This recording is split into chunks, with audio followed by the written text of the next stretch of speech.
Thank you. Good morning. Wonderful to be back in Pasco County, and I'm pleased to be joined with so many great folks. We have our Commissioner of Education, Manny Diaz.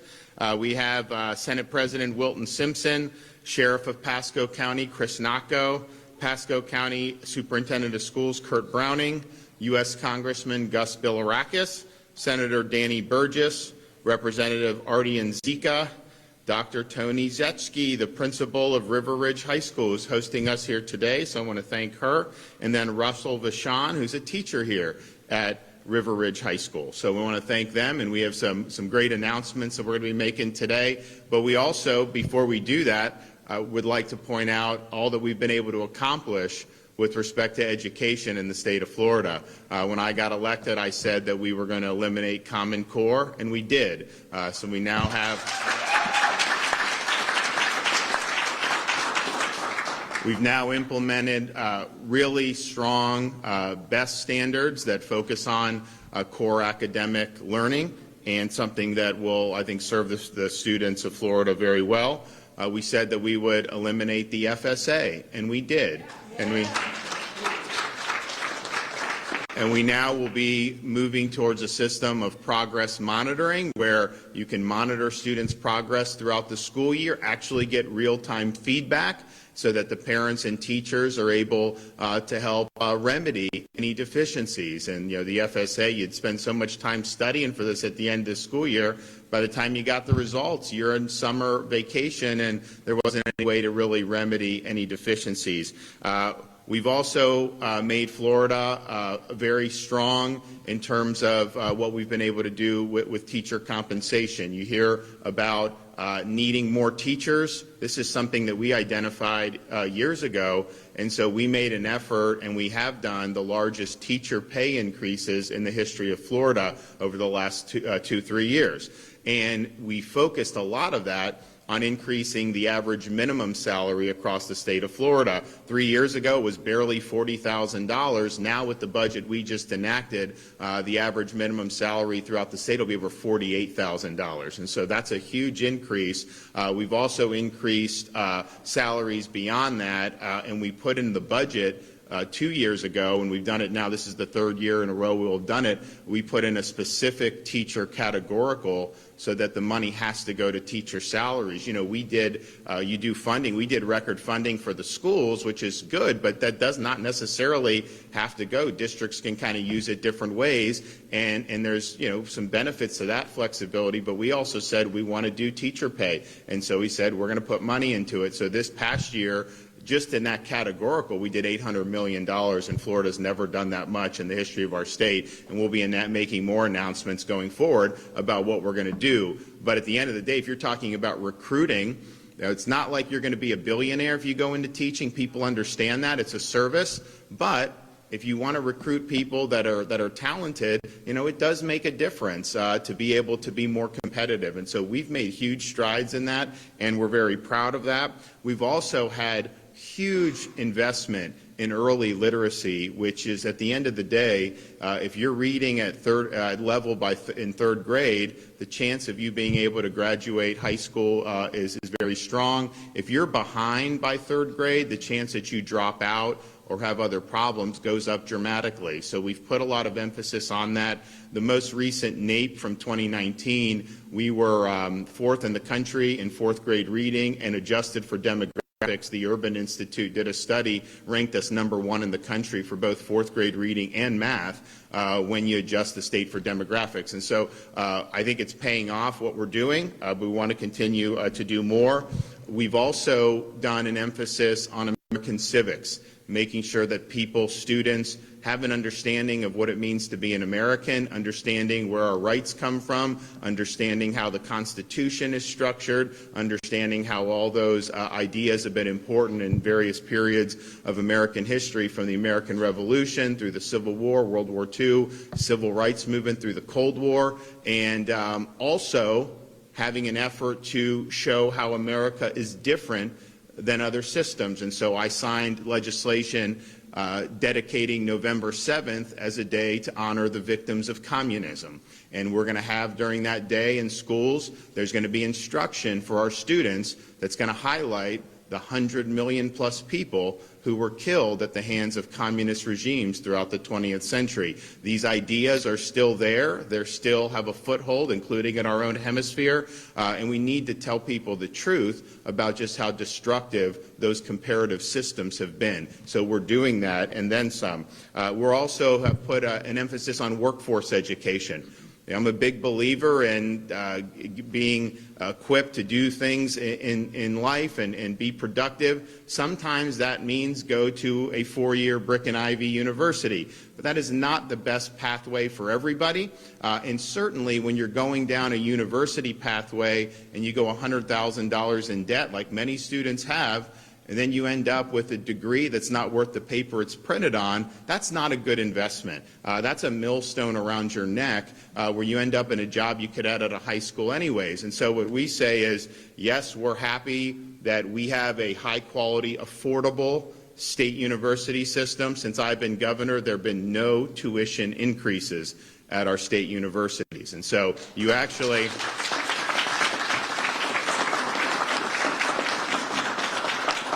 People are shocked when they say, some of the tuition, it varies, within a certain range, but you're looking at between $5,800 and $6,400 for in-state tuition. That's unheard of pretty much anywhere in the country. And so we believe that you need to be able to get a high-quality education that's affordable for every family. And we've done it such that, if you get bright futures or this, you really don't have to go into debt at all, which is really, I think, very, very important. So we believe in that. At the same time, there's other pathways that are very, very productive for a lot of people. And you see the type of skills that are in demand in the economy, concrete skills, skilled labor, things like welding, things like HVAC, all truck driving. And so we've put an emphasis on that. And people are able to go and make really, really good living as really very young. And a lot of them can spin off. If you're talking electrical, HVAC, they can even spin off and start their own companies. And so it gives them a chance to be entrepreneurs. So our message is basically a 4-year brick and ivy is not necessary for everybody. We want you to have the pathway that's best for you, but don't let anyone tell you doing these other pathways you're somehow less than somebody that's going and getting a 4-year degree, because a lot of people have gotten a lot of 4-year degrees that have not been worth the investment that they put out. Look, if you're going to go $100,000 in debt and you become an engineer from MIT, you're probably going to be fine. I'm not going to lie to you there. But if you go to some 4th-tier university and get some weird major and you get it, the heavens, the seas aren't going to part for you. I mean, that's just not the way it works. So we've done a lot on workforce, and we're going to continue to do that, particularly with things like apprenticeships. And actually, part of our announcement today, we'll be building off our belief that yes, there's role for being in like a university lecture hall, but in most endeavors in life, you really learn by doing. And so we want to make sure that we're doing that. So all together with everything we've been able to do, we also did financial literacy to be able to teach students, make sure they have a good grounding in financial literacy. They understand how to manage money. They understand different important principles related to kind of personal economic situations. And the degree of financial illiteracy in our society is very high. And so we think that that's important to be able to address that. So we signed the financial literacy. Was that last year we did that? Or yeah, it was last year, yeah. We did that. So we did that in 2021. So that's really important. So the result has been 2021 K-12 Achievement Rankings Quality Count Survey by Education Week. Florida ranked number 3 in the entire country for K-12 achievement. And that was not the case when I was growing up here in the state of Florida, just south of here in Pinellas County. And so we really feel like the dividends, we're reaping dividends for all our hard work and all the investment. Obviously, it helps when you actually have schools open, which many places didn't in 2020, and we understood how important that was. Unfortunately, it was very controversial to even do that. We faced a lot of incoming, particularly from the media and these unions and all these other things. But I just said, you know what, the kids cannot be left behind. And there were states around this country that left their kids behind, that denied them an education, denied them opportunity to participate in activities and athletics, and that was very, very harmful. So I'm proud in Florida, from the state level all the way down to individual schools, we all recognize the importance of this. You had the school districts step up, you had teachers and principals step up, and the parents, obviously, very, very much thankful that this happened. And so we are so much better off because we made that decision 2 years ago. And they're now saying, oh, how bad it was. No one could have foreseen, the destructiveness of these lengthy school closures. Yeah, we foresaw it. That's why we didn't do it.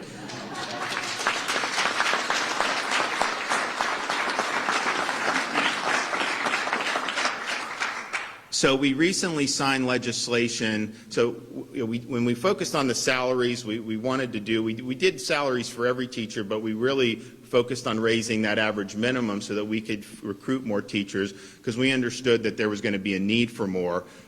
You also just see the way the economy in Florida. I mean, I know there's a lot of national headwinds, but in Florida, we've had a lot of opportunities over the last couple of years because we were open. And so people had opportunities to do very well in a variety of endeavors. And so there's just a lot of factors. So we understood that there was going to be a need, continuing need to address teacher recruitment.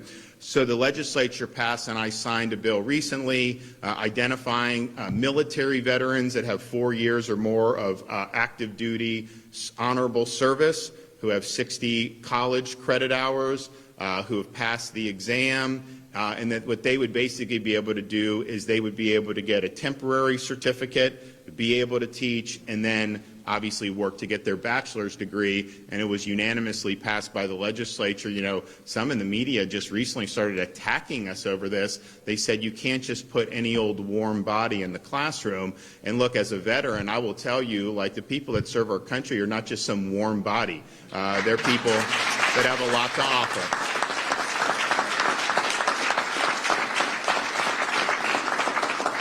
So we're proud of that. We think it makes a lot of sense. And Manny will tell you, we have interest in people that are applying.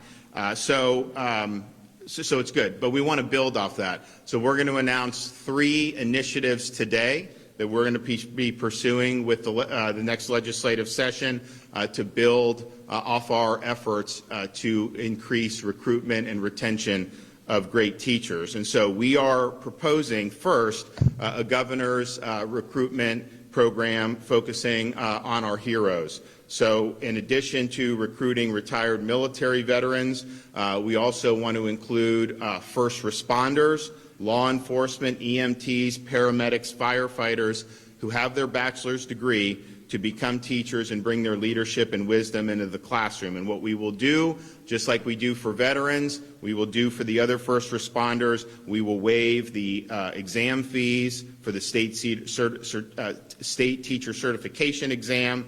And if you do sign up under this program, those teachers will be eligible for a $4,000 bonus to be able to serve. And if they teach courses that have really acute shortages in those subject matters, they'll get another $1,000. And so that'll be a $5,000 bonus for first responders who go in to those. And so some of the areas where we've been short, science, ESE, reading, and those are all very, very important. And so we believe that the folks that have served our communities have an awful lot to offer. And we've got people that have served, 20 years in law enforcement. They retire, and some of them are looking for kind of the next chapter in their life. Same with the military.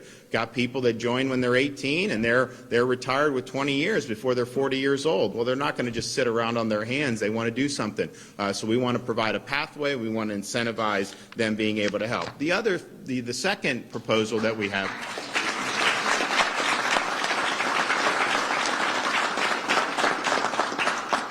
The second proposal that we have is a teacher apprenticeship program.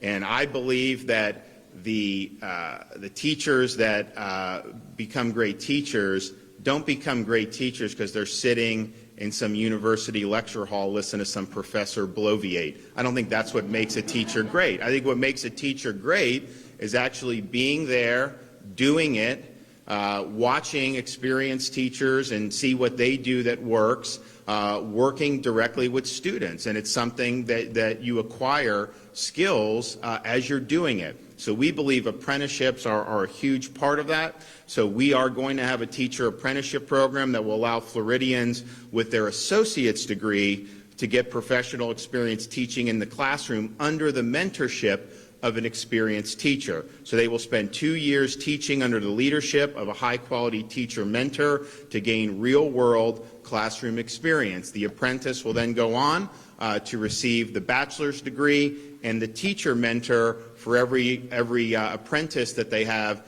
the mentor will get a $4,000 bonus. And so spending time in the classroom, being taught from a professor is fine, but spending time in the classroom where you are watching somebody that has experience and you have hands-on experience, that is really what's going to make. So we believe in doing, and we believe in learning by doing, and this is going to be a great program, and it will obviously be a great boon to experienced teachers who want to participate in this and want to help mentor our future teachers. And then finally, we're proposing a new scholarship program to help current high school teachers earn their master's degree, which will allow them to teach dual enrollment courses at the high school where they currently work. So right now, dual enrollment is one of the more popular ways for students to gain college credit during high school and save themselves money and time for getting their either 2 or 4 year degree. So during the last school year, over 92,000 public school students participated in dual enrollment. Dual enrollment allows students to earn both high school and college credit, but no cost to the student for the college credit. So what has happened is the students typically have to travel between the high school campus and the college campus, which is not always the easiest thing to do, and particularly can be more challenging in more rural communities. So this will expand dual enrollment opportunities for students because they'll be able to get college credit without even having to leave their high school campus. The scholarship program will help teachers cover the cost of tuition, fees, and books for their master's courses. And we believe that this will be very enticing for a lot of teachers to be able to expand their horizons, and particularly with us underwriting the cost really makes a lot of sense. And so this will be a win for students because they'll have more opportunity. It'll also be a win for teachers and their professional development. So we look forward to working on these very important initiatives. We've done an awful lot in education. There's not been a single state that's done more than we have over the last few years. However, there's more to do, and we want to make sure that we're leaning in, leaning forward, and meeting the challenges that are before us as a state throughout all the communities in Florida. So we're going to hear from some other folks. So first, we're going to hear from our Commissioner of Education, Manny Diaz.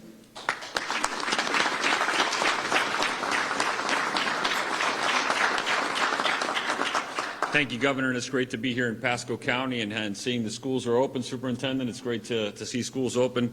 I'm just so proud of the leadership of Governor DeSantis in education, and a lot of these things make just total common sense. I mean, before there was a quote-unquote teacher shortage, Governor DeSantis was leading on providing a categorical to make sure that we increase teacher salaries, because it's normal that first of all, there's attrition because of the retirement numbers and because things have changed in the marketplace. But the governor saw that and provided leadership and pushed us in that direction, and thanks to that, we're in a better place today.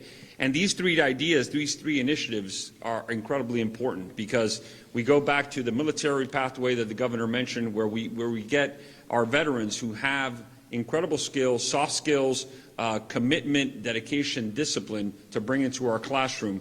And that provides us another pathway for us to have our superintendents and our principals be able to identify folks from that pathway to bring them into the classroom. Remember, at the end of the day, it's our professionals on the ground that are making the decisions on the individual teacher that they hire in the classroom.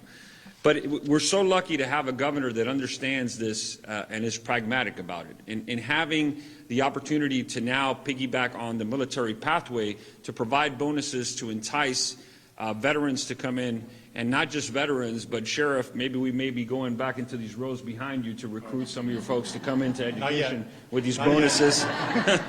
But, you know, you're looking at these professionals who have given their life to public service, And oftentimes they retire at an early age where they still have the incentive and the time to work. And what better place to have them than in front of our young people in a classroom? I mean, they have discipline, again, they have commitment, and if they're ready to serve in the classroom, we can provide mentorship and assistance to make sure we enhance the tools in the classroom. But they come with those skills that are ready-made and we can't teach.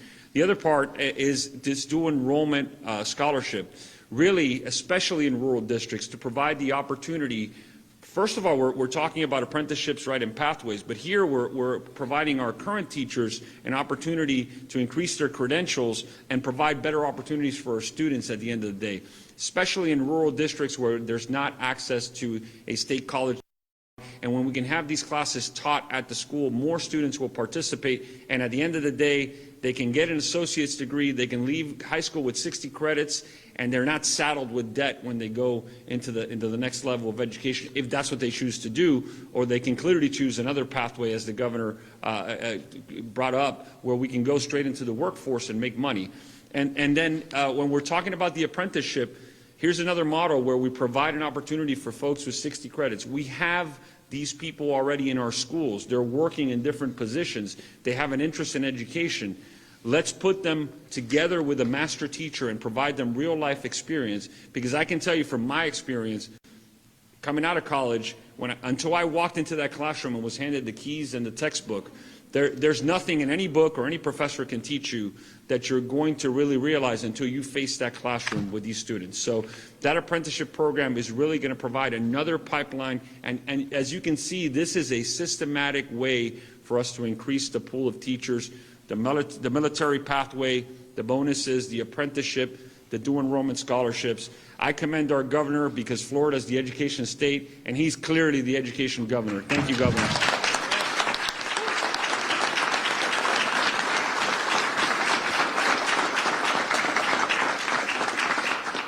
You know, we just enacted the law enforcement recruitment bonuses, and so someone comes down from NYPD, Chicago, these places where they're just being treated horribly, they come down, they get a $5,000 bonus for any municipal, county, state, any of our agencies, they're able to go. And so it's...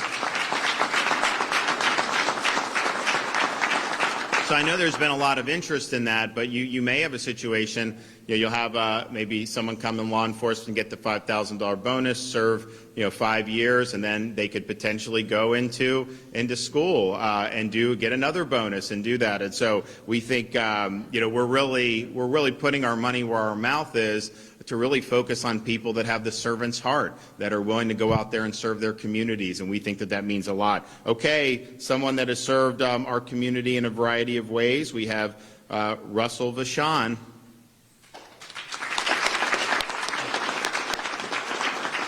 Thank you for this opportunity, Governor and everyone here. I first want to thank some people in the room that are really special to me, and that's our active duty members, our veterans, our teachers, and our first responders. So thank you. I'm here, we talk about pathways, and I wanted to share a story because it's really close to my heart. I grew up here in Pasco County, and after high school, I went into the U.S. Navy. And through the U.S. Navy, I was young. I had an opportunity to serve in Pearl Harbor on board a destroyer. I took 2 6-month tours to the Gulf, visited 24 countries, and in that whole process, decision-making was a point. I had to make decisions. I had to stay calm under pressure, and it was a learning experience. And those things I hold dear to my heart here as a teacher. And leaving the Navy, I entered the financial services industry. Now, the financial services industry, I was able to use the skills I had as a veteran, talk to people face-to-face, which I know is sometimes something we're not seeing a lot of today with the phones and technology, but its ability to have a conversation with people. And then I was able to use that, and I got a call from a friend one day from a Title I school here in Pasco, and he called me. He's like, hey, would you be able to come in and talk to our kids here at the school about financial literacy? He's like, I think it would be an impact. And I said, sure, why not? And the school I went to wasn't any old school. It happened to be a school I went and graduated from, Hudson High School. And going into that school, I went in, the kids weren't engaged, and then I started talking to them about financial information, budgeting, what do? They didn't know a lot. And then I started sharing my experiences with them. from around the world, how all the other countries relate to ours and how great of a country we do have here, and how to speak to people, public speaking, and the room came alive. They started looking at me, talking. I was able to tie what they were learning to things they use every day, to the real world. And I think that's so essential in the classrooms today. With veterans coming in, one, we share experience, we're accountable. Time, management, discipline, all these things come in, but most importantly is structure. I know we got first responders here, active duty veterans. Creating structure is one of the most important things that I think gets passed up. Creating a sense where people feel safe in the classroom and they voluntarily want to be better. They want to do great things out there. And when I heard this from the kids, something kind of tugged at me, and I knew right then this was so much more rewarding than anything I ever did in the financial services industry. I knew going into that classroom with those kids was just something that you can't even explain. So from that point, I finished my time with the financial services industry, but I had to go back and do my bachelor's online. So working 60 hours a week, I had pretty much the rest of my bachelor's to go, which I did online through Florida State University. I have kids at home and my wife, but I did have a great mentor. My wife is also a teacher, and one of the best teachers I know. But having that, when coming into the school system, I was able to have my experiences to lean on, but I had these great mentors around me. And here at the New Teacher Academy here at this school, River Ridge, we have Beth Hess, who's kind of guided me through some areas. And I've been teaching for a little more than 10 years, going on 11 years. And I don't see anything else I'd much rather do than this.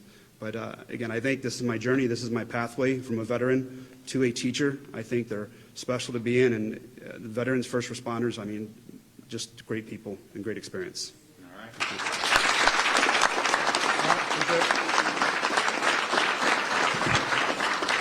So, God blesses us. It's another great day in Pasco County.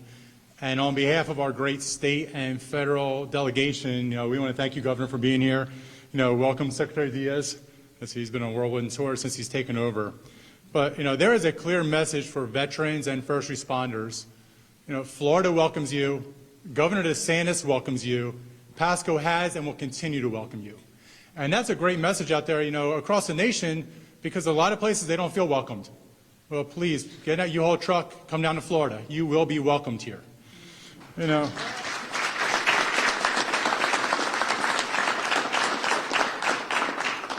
know we're talking about teachers today, and yeah, Secretary, you're not stealing any of our law enforcement officers from us. But that's one thing. We have a lot of veterans who are staying here with us today, part of our command staff. And Mr. Governor, we do have a Navy veteran for you too, with us. But as a sheriff's office, we've won numerous awards, for recruiting, retaining, helping those members that are still in the National Guard and reserves. But that's who we are, not just as a Pasco Sheriff's Office, but as a Pasco community, as in the state. The legislature has done a great job over the years, and our governor signed those bills, encouraging people, saying, look, if you want to work in these positions, you can still do public service back at home, but when our nation calls you to go overseas, we're going to be here for you and for your families, which is critical. So I know as we talk about teachers, and we talk about military, going in, becoming teachers, and the other side of it is the first responders.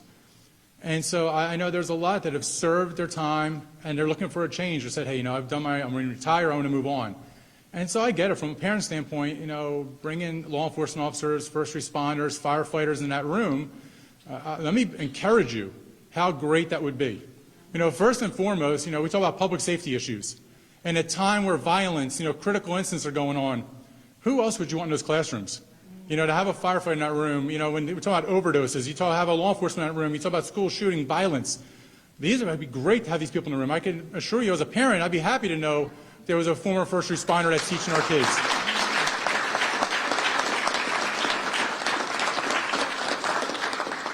There's a lot of kids that need mentoring out there.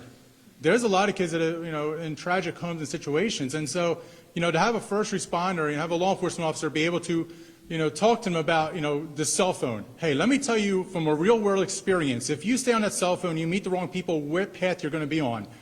That's what grabs their attention because you're giving them a real world experience.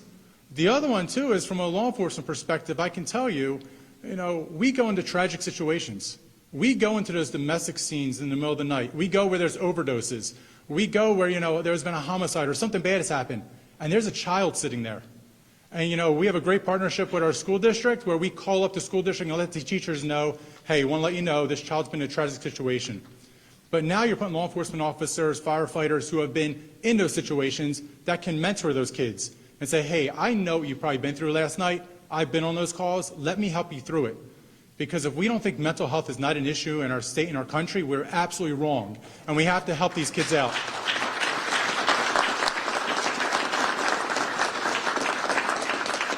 I can tell you from firsthand experience, we can teach a lot of subjects differently and with a great twist. You know, from math, you know, our economic detectives, they can talk a lot about how math is used and explain how things happen. You know, from the field of science, you know, our firefighters, our forensics teams, they can talk about science from that experience and say, let me show you how this really happens. You know, from psychology, healthcare, to mental health issues, we have firsthand experience. We've been there, done that. We can talk about that from that perspective. You know, from an engineering, our firefighters and emergency personnel, they can talk about structures, design, how things work. You know, they have that perspective, and they can go in the world and say to these students, let me explain to you what happens if there's a structure fire. Let me tell you why you have to build a building that way.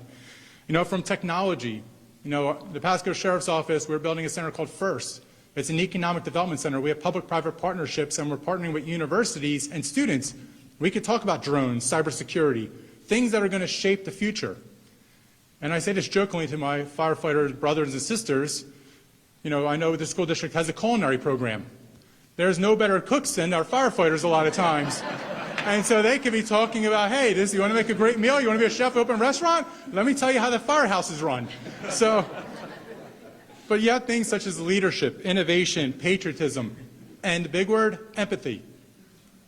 We know how, you know, to understand where people are coming from. We understand that people come from different environments, have different backgrounds. We can empathize, and we can help those students up so that they become leaders and they don't feel disenfranchised in the system. You know, I want to thank our governor for his leadership, and not just in education, public safety. You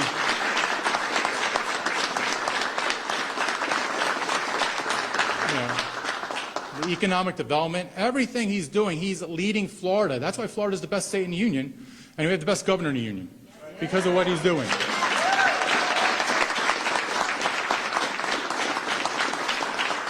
You know, as Secretary Diaz said, it's a common sense approach. That's what everybody's calling for. It's common sense. Common sense to put, you know, if we can have, retired veterans come into the classrooms, why not? It makes sense. We can recruit the best and brightest that, you know, the military has spent millions of dollars training. Why would we not want them here in our community helping us? Why would we not want first responders that are retired to say, come in the classroom and teach our teachers?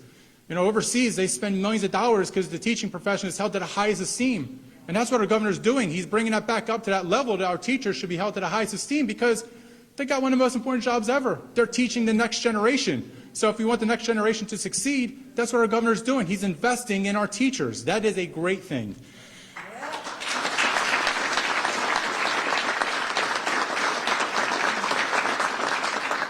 And I'll leave it at this. You know, Pasco, every day we keep improving, and Florida keeps improving as a whole because of our governor. And we are blessed to have him. We thank you, Governor, for being here in Pasco County.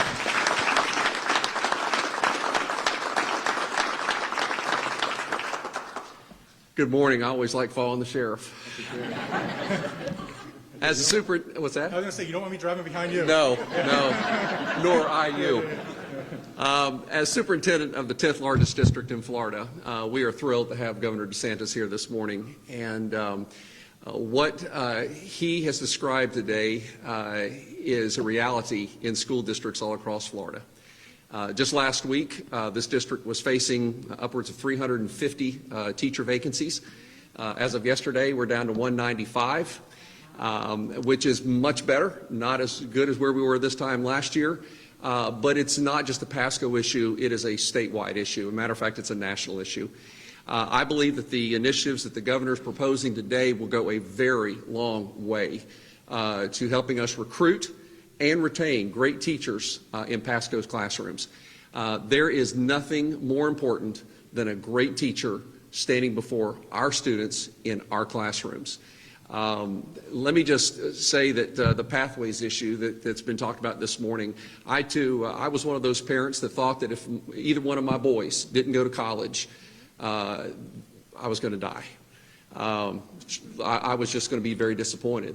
But what I learned very quickly was that all kids are not cut out for college. There needs to be other pathways. There needs to be other opportunities for our kids. And through the efforts of this governor, this Department of Education, and our legislative leaders. We have provided those pathways for our kids.